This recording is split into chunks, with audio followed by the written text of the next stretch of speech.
tracking more heavy rain and possible flooding as we head throughout this Wednesday. We'll let you know when the threat for heavy rainfall could be over. A woman hit and killed by a USPS van. What police are saying about the incident. It's about Councilmember Trayon White reclaiming his seat. I'm forever blessed. I'm forever grateful for people get behind me and support me while I'm going through the trials and tribulations. What it means for Ward 8 and the district moving forward. Not only the money they are taking, it's more of me and my employees working there. We are in danger. A beer and wine store in Bethesda robbed 3 days in a row. We speak to a fed-up owner. And drivers putting the pedal to the metal in this weekend's Xfinity race. Our sports director, Derek Forrest, has a breakdown of what you can expect. You're watching the station covering all of the DMV. This is DC News Now. And thank you for joining us for DC News Now at 4. I'm Tosin Fakile. Mark Hall will join us for DC News Now at 6. Here we go again. It's the DMV First Warn Day as we track heavy rain this afternoon. Take a look at your screen right now. A live look outside at the Washington Monument. Also with your radar, the rain we're tracking is for the risk of possible flooding. Let's talk to meteorologist Damon Matson for a first look at our forecast. Damon, like I said, like we've been saying all day, it's kind of Groundhog Day dealing with this constant storm, rain, and possible flooding. Exactly, Tosin. We just continue to be in this pattern, stuck in it. Now, we've had some occasional breaks here and there, no question about it, but overall, it's every other day at the very least. We're talking about the threat for heavy rain, and that adds up so that anytime we get those pockets of heavier rainfall, flooding becomes a concern. Here's the flood watch that's in place now. Until midnight, it pretty much does include the entire DMV. The only exceptions down toward Fredericksburg and Stafford County, southern Maryland, but everybody is going to be fair game. The more north you go, though, is where we have that slightly higher risk for flooding, hence the need for the watch. Now, on the radar loop here, it's still decently quiet close to DC I-95, but we have seen this story before. Back on Monday, we stayed quiet all the way up until the late afternoon, early evening, but by around 6, 7 o'clock, things really started to get active, and that was right after storms fired up west of the city, which is exactly what we have going on right now. Some pockets of heavier rain have been out there, but we do have one severe thunderstorm that has come together. This is out over far southeastern Hampshire County here, drifting into Hardy County, West Virginia, near Wardensville, Cape and Lake. This has the likelihood of producing 60-mile-per-hour winds, plus that torrential rain, perhaps even a little bit of hail right here with that pink popping up on the radar. So that nasty storm is going to be drifting over the border into Virginia. We'll keep an eye on that, but all in all, we're watching the entire batch of activity that will slowly work east, and it looks like things could start to go downhill to the east as we head further into the afternoon, evening. So we'll track this round of heavy rain, and we'll let you know if even more could be on the way before the week is done, coming up here in just a bit. All right, Damon, we'll check in with you soon. And of course, you can stay up to date on weather conditions in your area. Just head to DCNewsNow.com and click the weather tab. Take a look at this video. Crews responding to a building collapse in Merrifield, Virginia. It happened in the 300 block of Cedar Lane. We're told a building in the area was under construction. Officials say 3 people were hurt and taken to the hospital.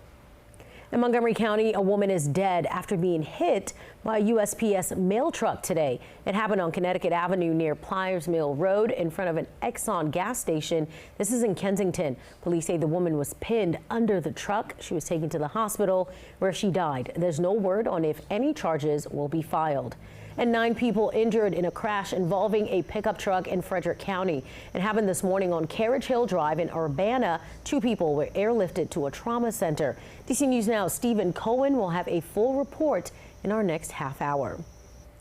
And in the district, police say nearly 20 teenagers are on the run after a woman was stabbed last night. It happened on 13th Street in Northwest outside an apartment complex at about 11 p.m. The victim told police the group approached her and her sister to start a fight. They say 4 attacked and stabbed her before taking off. The victim was taken to the hospital for her injuries.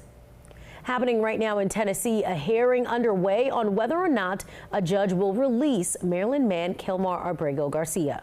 Todos somos Kilmar. Todos somos Kilmar. Todos somos Kilmar. Todos somos Kilmar. We are all Kilmar. We are all Kilmar. We are all Kilmar. We are all Kilmar. A rally held prior to the hearing. The wrongly departed man returned to the United States from El Salvador and is now facing human smuggling charges. Now, those smuggling charges stem from a traffic stop in Tennessee. Today, prosecutors expect to have a Homeland Security agent provide testimony about the traffic stop. Kilmar's wife and supporters there today at a stakeout ahead of that hearing. Kilmar's case is a reminder of the targeting towards Black and brown communities and the abuse continued to be implemented by the government. Kilmar could face immediate deportation from the Trump administration. Of course, we'll keep you updated on air and online about this developing story on DCNewsNow.com. D.C. police are investigating after they say vandals smashed the windows of Georgetown Carpet on Wisconsin Avenue in Glover Park. The owner says he noticed the front window was shattered and the front door glass cracked when he got to work this morning at about 8:30. A brick was seen on the ground among the shattered glass and a planter was cracked. The business next door also has a cracked front door. Honest with you, I don't have no idea why anybody do such. Sick people, they do it. Other than that,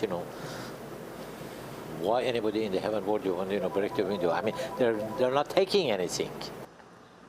Employees spent the morning cleaning up. It's unclear what time it happened. The owner says it seems nobody went inside. In our schools, a new policy on notifying parents of a suspected drug overdose could be going into effect for the Arlington School Board. It's to comply with a new state law that went into effect July 1st. Parents must be told within 24 hours of a school-connected student overdose. That change would include the name or substance used and whether the overdose happened during school hours or school events. It'll be considered during a July 24th meeting. DC News Now is your local election headquarters. In the district, ousted Ward 8 council member Trayon White reclaims his seat. White won last night's special election with 29% of the votes. Sheila Bunn behind White with 24%. DC News Now's Marielle Carbone live at the Wilson Building. Marielle, this is a story you've been covering for us. How are his former and soon-to-be current council colleagues responding to this? Well, Tosin, most of them pretty tight-lipped today, not giving interviews. But I'll tell you, this is going to make for a pretty odd dynamic on council. Trayon White will be representing Ward 8 again, working with a group of people that expelled him, all while still fighting that federal bribery charge. Trayon White! Trayon White! Nearly 6 months after being ousted from his council seat. And Trayon White will head back to his Ward 8 office. Forever grateful for people getting behind me and support me while I'm going through the trials and tribulations. White winning Tuesday's special election, which was triggered by his expulsion by just a few hundred votes. Only 12% of registered Ward 8 voters turning out. The people came out to vote, man, despite what's going on. White was arrested in August of 2024 on one count of federal bribery. He's accused of accepting cash for his influence on city contracts. A trial date is set for January. In February, all 12 council members voted to remove him from office. This does create a kind of odd dynamic in which he's seated on a council that had opted to expel him. Robinson Woodward Burns is an associate professor at Howard University and says while the council does have the power to expel White again, it's unlikely it will. Because he has a pending federal trial and if found guilty because he would be excluded from office holding within the district, the council will likely wait for that trial's resolution next year. There were conversations about the expulsion of Councilmember White. Obviously, they've been paused. Ward 7 Councilmember Wendell Felder. As a council colleague, I work with all of my colleagues. At the end of the day, we all got to work together because it's all one community. It's all our community, man. We all got to live here together. And I did reach out to all the other council members, none of them available for interview or comment on this election today. Although Chairman Phil Mendelson's office telling me that he congratulates White, but there have been no discussions on next steps since the election results last night. Reporting live from the Wilson Building, I'm Marielle Carbone, DC News Now.